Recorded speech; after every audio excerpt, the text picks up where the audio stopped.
すごいこれレシピが載ってる、ちょうどいいみたいな。しかもレシピもさだからさ、絵が載ってるわけ。なんか覚えてる？僕が料理した多分生姜で何が一番好きじゃん、息子パパ作る料理。二人パパシェナできたね。皆さんこんにちは、二人パパのみっつんと結果です。今日の二人パパトークはですね、コメントでたくさんいただいていた質問、僕みつパパがどうやって料理やベーキングを学んだか、その生い立ちとともにお話しします。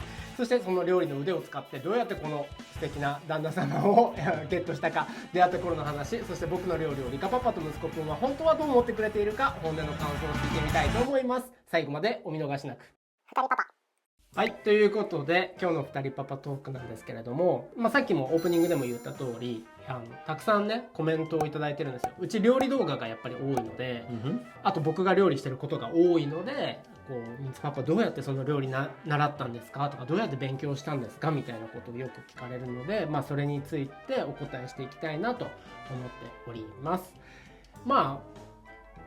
なんでかっていう多分一番最初のきっかけは、この話は来たと思います。リカが覚えてる？じゃあ言ってみて。覚えてる。ご両親の話ですね。そう、実家がね、実家。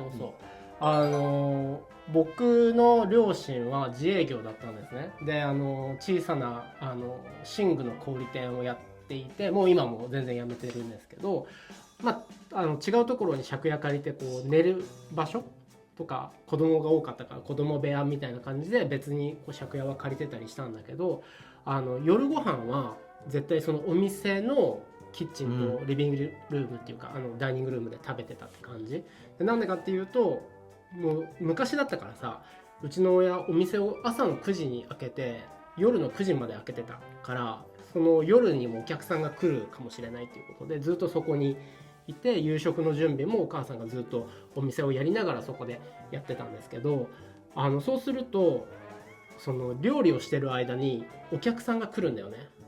どうもこんにちはみたいな。そうするとお母さんがいらっしゃいませって言ってキッチンから出てかなきゃいけない。でそうすると火をつけてるとそれがちょっと心配だから、みーちゃん、僕みっちゃんって呼ばれてたんだけど、みーちゃんちょっと来て、火見てて、火みたいな感じでこうやって見てて、なんか吹きこぼれそうになったりとか、なんかこうお水がなくなりそうになったりとかしたらお母さんを呼んで、お母さんごめんなさいちょっと待っててくださいねって言って、もうほんとお店とキッチンすぐ隣だったから入ってきてちょっとやってまた見ててとかで、お父さんはお父さんがずっと仕事してるし、夕方のその夕食の準備の時間帯って大体配達の時間帯だったのね。そのお客さんがいる時間帯を狙って、一番忙しい。そうだからその時間そういうことすることが多くて、であと一番自分の中で覚えてるのが、幼稚園の年長さんの時にお泊まり保育っていうのがあって、1泊2日で幼稚園にみんな保育園に泊まるっていうのがあったのね。でその時にお料理をするっていう、カレーをみんなで作るっていう、夜ご飯をみんなで作るっていう時間があって、すっごいそれが楽しかった思い出があるんだよね。リカはどうだった？最初に料理した時のこと覚えてる？でも学校で料理を作るクラスがあった。はいはい。それがすごい楽しかった。チリコンカレーね。今でも作るよね。今でも得意料理だよね。そうでもやっぱり子供の時にこう接することができたのが、一番のこう大きな理由だったかなとかって思うけどね。でもね、それだけじゃなくて、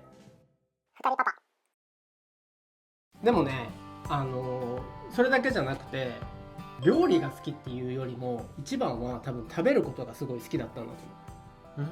食べ物がすごい好きだったし、しょっぱいものが好きだったし、なんかお菓子も好きだったけど、甘いものよりも僕はしょっぱいものが好きで、子供の時も昔はさ、よく煮干しでさ出汁を取ってたから、お味噌汁と、煮干しの頭と腹わたをちょっとみっちゃん取っといてみたいな言われるのね、お母さんに。こう取ってこうやってやっていくと、そのうちどんどんそのまま食べちゃうみたいな、煮干しを。そうですごいそれは美味しくて、でもそういうのも含めて料理のきっかけだったと思うんだけど、もう子供の時本当に食べることが好きだったから、小学校4年生ぐらいの頃からもうブクブク太り始めて食べる量もすごかったから、そうすっごいそれで後々その太ったことに関してはとてもコンプレックスにはなってしまったんだけど、でもその分その食べたいから自分で作ろうみたいになるわけよ。食べたいけどその食べたいものがないから、じゃあ自分で作ろうみたいな感じになっていって、よく作るようになったかな。でその時にすごい一番助かったのが漫画だったんだよね。そういうフード漫画。そう料理漫画。料理の漫画っていうのがすごいいっぱいあって、うちのそのお店があったところは商店街の中にあったんだけど、商店街の並びに古本屋さんがあったのね。で古本屋さんって立ち読みしてもいいのよ。そうですね、日本はそれがそうなんか新しい本屋さんは、新書の本屋さんは立ち読みしてるとこういう畑持ってこうやってどいてくださいみたいな感じになるんだけど、古本屋さんはそれやってもいいみたいな感じで、夏暑い時とか古本屋さんはとてもクーラーがよく効いてたからそこに行ってこうやって立ち読みとかいっぱいしてたんで、漫画とか、でその中でその漫画がこうやっていっぱい並んでる中で、僕が見つけた本がクッキングパパっていう本があったの。でそれ漫画で、多分ねモーニングっていう雑誌に連載されてた漫画なんだけど、新岩和美っていうサラリーマンが、めちゃくちゃ料理が上手なサラリーマンがいて、その彼のパートナーが新聞記者をやってる女性だったのね。忙しいね。そうでもうバリバリのキャリアウーマンみたいな、多分ね80年代ぐらいだと思うんだけど、一番最初に出てきたのは。でその新岩和美はとても料理が上手だからって言って、いつも家では料理を作る、奥さんにも弁当を作って渡して持って行って食べるみたいな感じのものだったのね。で僕はその漫画のすっごい良かったってことが2つあって、1つはレシピが載ってたのね。それを見て、すごいこれレシピが載ってる、ちょうどいいみたいな。しかもレシピもさ、漫画だからさ、漫画のその絵が載ってるわけ、図解がこうやってこうやってこうやるみたいな。だからすごいそれが役に立つと思って、その多分1冊だから100円とかで売ってたのかな当時、古本だから。それだと子供でも買えるじゃん、お小遣いで。そういうのを少しずつ買い集めて、いっぱい貯めて。それは料理漫画だけ？ミックス、よくあるパターンはなんかいろいろ入ってる、なんか料理漫画とか、なんかちょっとアクションとか、でもこれは料理漫画だけ。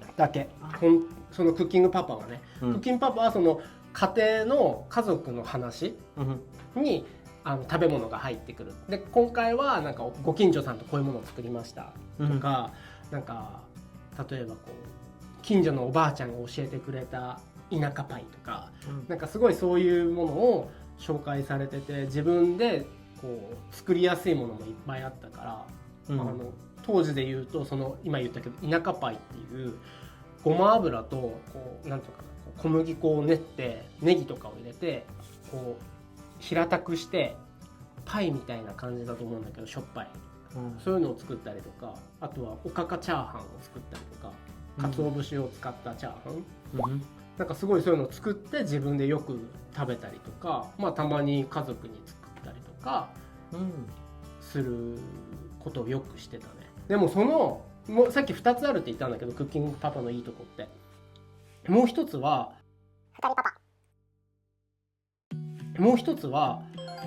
多分その新しい時代っていうことで、クッキングパパっていう名前もさ、当時としてはキャッチーだったと思うんだよね。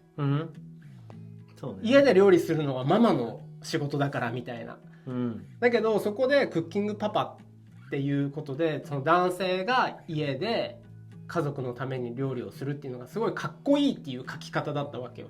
だけど最初はでもその主人公の新岩和美は会社とかでそれを隠してるのね。そのお弁当を自分で作ったお弁当を持っていくじゃん、会社に。それで食べてると、そこの部長かなんかが「おー、新岩くん、今日も愛妻弁当羨ましいね」みたいな感じで喋りかけてくるのね。で新岩はなんか「あ、どうも」みたいな感じで何も言わずにやり過ごすみたいな。で自分がその料理なるほど。そうそうで自分が料理をしてるのをその隠してるわけね、恥ずかしくて。で面白い話ね。そうで僕の中ではすごいそれはその時代としてはそうだったから何も不思議に思わなかったし、でもそれでもそうやって男の人が家の中でご飯作って家族に振る舞うっていうのがかっこいいって思ったんだよね。だからあとはその自分が料理をしてても恥ずかしくないって思ったわけ。なんかもしかしたら自分は料理好きだけどそれを料理が好きだって友達とかに言ったらなんか女っぽいとか言われるかもと思って言えないと思ってたの。だけどクッキングパパを見た時に全然そんなことないじゃんと思って、でもほらだってクッキングパパだってあるしみたいなこと言えば友達にも面目が立つしと思ってものすごい助かった思い出があります。なるほど。でもね漫画はでもクッキングパパだけじゃなくてその後やっぱり古本屋で見つけたんだけどミスター味っ子とか。ミスター味っ子は男の子が料理を作ってちょっとアクションも入るんだけどそれは料理バトルをするのね、いろんな人と。でも13歳か14歳か15歳ぐらい中学生ぐらいの男の子がお父さんが亡くなってその定食屋を継いで作ってるみたいな。で子供も料理が上手っていうところですごい僕は嬉しかったし自分もなんかやりたいっていう風になったし、であと中学3年生ぐらいの時に「おいしんぼ」っていう漫画を知って、でその「おいしんぼ」っていうのは結構プロの料理がいっぱい出てくるのね、プロのやり方みたいな。ででもその中で割とちょっとポリティカルな話、社会問題とかも入ってくるの。例えばこの魚は今この川ですごい減ってるけどそれはなぜかというとこういう開発があったからとか、すごいその社会問題も交えた食とこう社会がどれだけつながってるかみたいなのをそこで学んだりとかしてたから、結構僕の食の歴史とか考え方みたいなのは結構漫画で学んだ部分がすごい多いななんて思います。そういう社会的な問題とかだんだん入ってくるね。そう環境問題とか。そう環境問題とかやっぱおいしんぼは多かったなって思うね。健康問題とかあとダイエットの弊害とか。そうやって僕は料理を学んでいったんですけど、一応僕ら出会った頃の話もちょっとしてみようかなと思って。最初出会ったのが多分もう14年か5年ぐらい前、多分今年22年14年前14年ぐらい前、そうね。で1年ぐらい知り合って1年ぐらいで一緒に住み始めたりしたんだけど、正直さ僕割と最初の頃から料理してたと思うんだけど、レカもしてくれてたけど、なんか覚えてる？僕が料理したこと、なんかこんなもの作ってくれたとか。でも一つは覚えてる。すごい印象があった。お正月、お祝いがあった時魚を作ったね。魚を焼きました。魚？そう魚？はい。多分お正月。友達ん家でやったやつだよね。お正月のパーティーがあった時、塩をたくさん使ってなんかおめでたいっていう。塩釜ね。塩釜。塩釜作った。よく覚えてんね。なんか形も綺麗でしょ。忘れてた。よかった。ちょっとねお正月だったからちょっとこう派手なものがいいかなと思ってああいうものにしました。おせちとかは作れるタイプじゃないから、あんまり実家が作んなかったっていうのもあるんだけど、なんかちょっと嬉しい、覚えててくれて。でもそれからさ14年経ったじゃない。東京も住みロンドンも住みスウェーデンにももう6年ですよこれで。でもロンドンも1回作ったね。タイ覚えてない。でもマリーのPhD の卒業祝いの時はタイじゃないけど塩釜作ったよね。作ったね。彼女の家で、それは覚えてるかな。どうですか？何か他になんか私の料理は正直どう思ってますか？正直どう思ってますか？美味しいです。うん、いやじゃあこの人ねいつも美味しいって言ってくれるんですよ、ありがたいことに。だけどいつも美味しいって言ってくれるからなんか本当にって思う時はよくあるんですけど、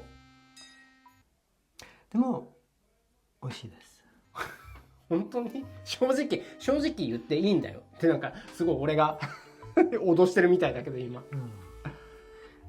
なんかスウェーデンのファールコールはまだあんまりどうやって使うかわからないと思います。